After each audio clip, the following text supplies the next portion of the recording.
After years of hard work and saving, I finally bought my dream home. A cozy spot in a quiet neighborhood, with enough yard for barbecues and space for friends and family. To celebrate, I threw a small housewarming party. Just a handful of co-workers, some music, burgers on the grill, and laughter filling the air. Nothing wild, nothing out of control. But of course, it didn't take long for the local HOA Karen to make her entrance. I'd barely flipped the first burger when she marched across the street with a scowl on her face, arms crossed tight like she was bracing for war.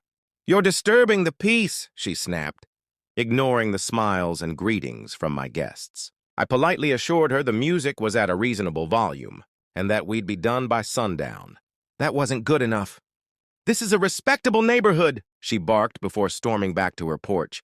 15 minutes later, the sound of sirens cut through the music. She'd actually called 911. A couple of uniformed officers pulled up. My friends went silent, a few clearly nervous. The irony? I am a cop. Off duty that night, but still very much on the force.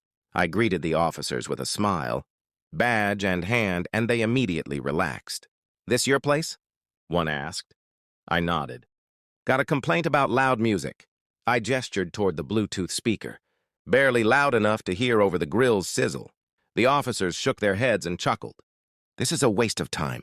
Karen, watching from across the street, stormed back over, trying to escalate things. He refused to turn it down, and there's alcohol. And she froze when one of the officers pointed at me and said, "Ma'am, he's one of ours." Her face drained of color. "He's a cop," she muttered, backing away. The officers stuck around for a soda and a hot dog before leaving, laughing about how Karen had wasted their time. Word spread quickly. Over the next few days, neighbors who'd been hesitant started warming up to me, apologizing for her behavior. Karen, on the other hand, kept her blinds closed and didn't make eye contact for weeks. I didn't move into that neighborhood to flex my badge, but that night it came in handy. And Karen, she learned real quick that calling 911 over a housewarming party can backfire hard, especially when the host is the law.